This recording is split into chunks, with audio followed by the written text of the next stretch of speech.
Hey, welcome back to Road Tripping with Rachel. I'm Rachel. Thank you so much for joining me here on this road trip.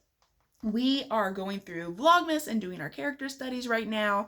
I believe we are on day 10. So, oh my gosh, like Christmas is like in 2 weeks. Excuse me.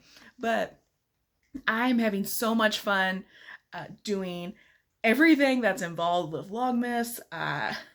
It's so much fun. I prepare for this months in advance. I love getting a chance to do this.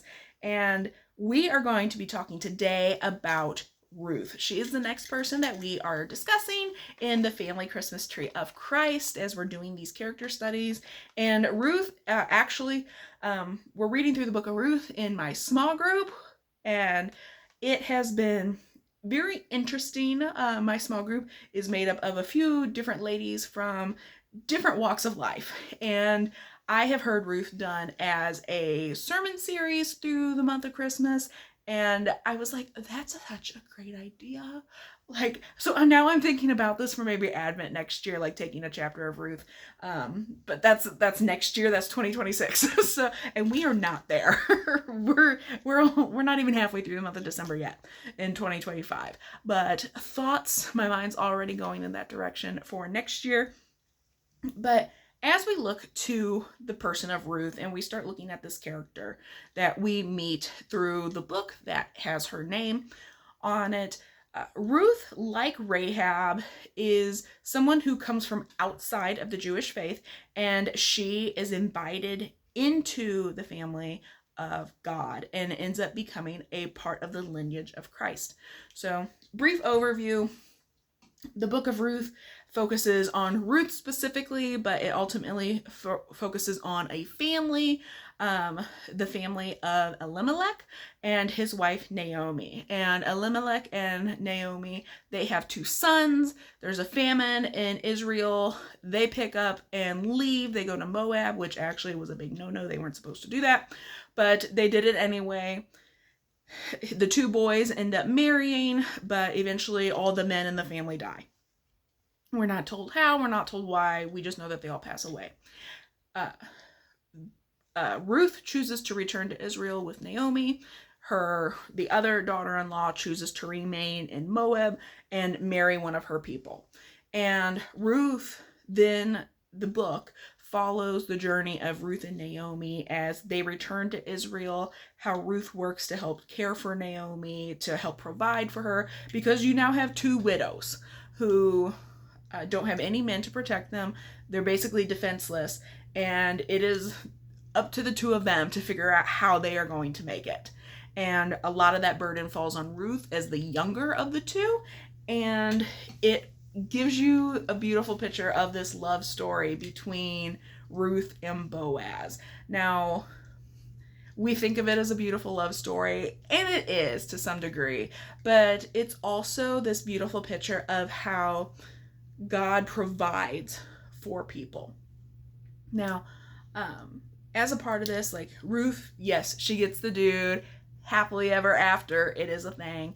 She ends up with kids, but as we go through the book of Ruth, though, some of the things that we learn, though, is that there is very much always that invitation to be a part of God's family.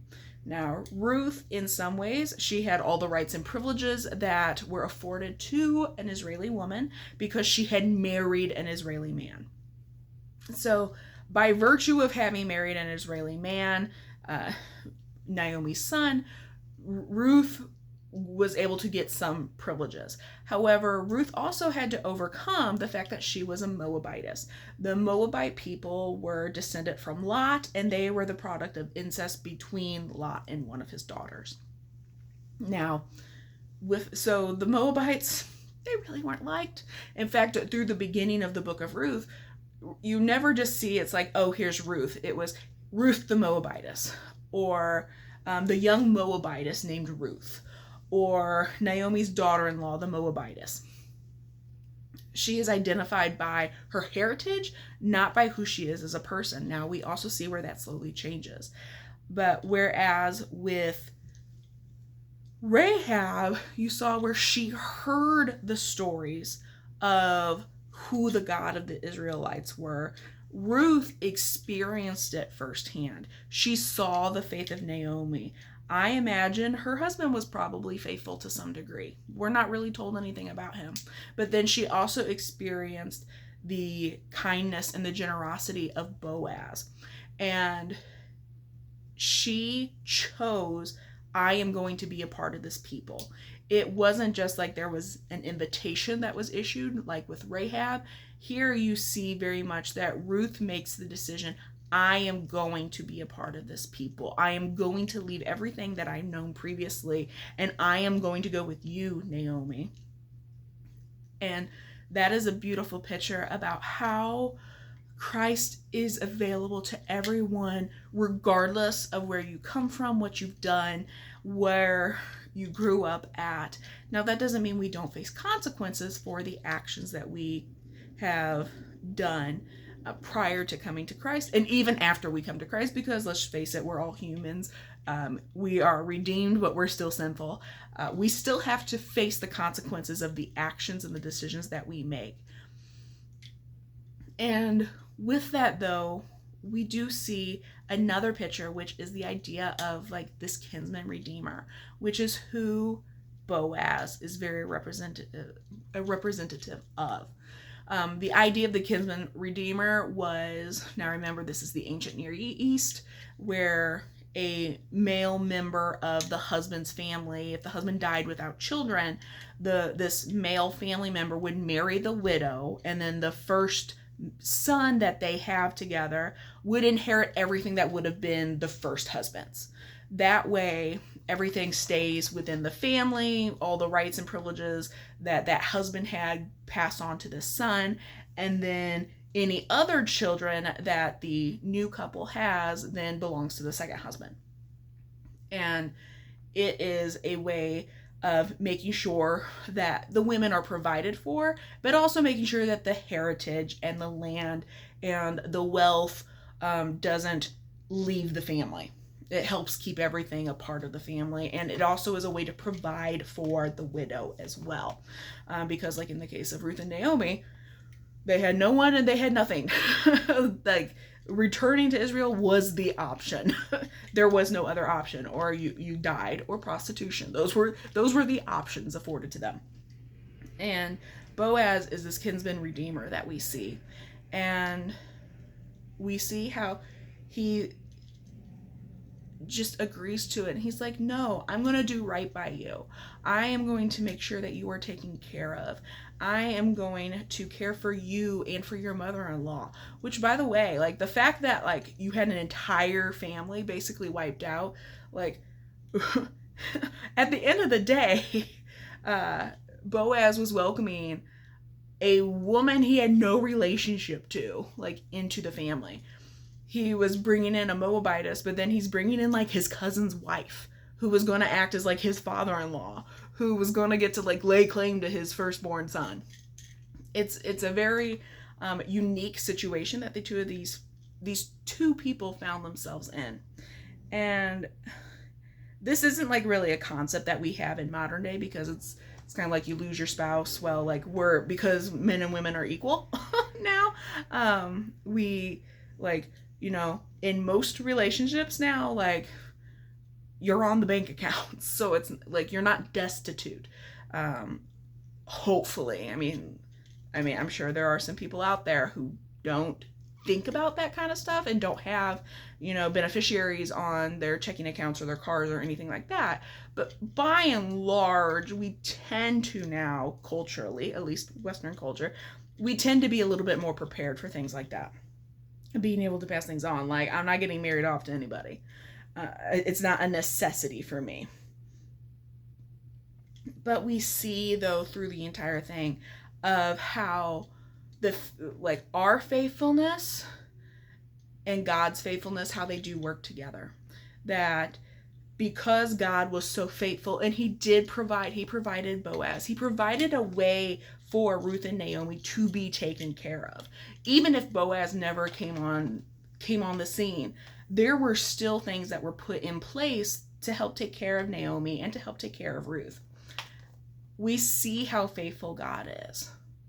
And then we see how you can leave everything that you've known and you can choose to embrace something completely new and different and beautiful, and that you can be a part of God's family, a part of that lineage, part of that covenantal promise.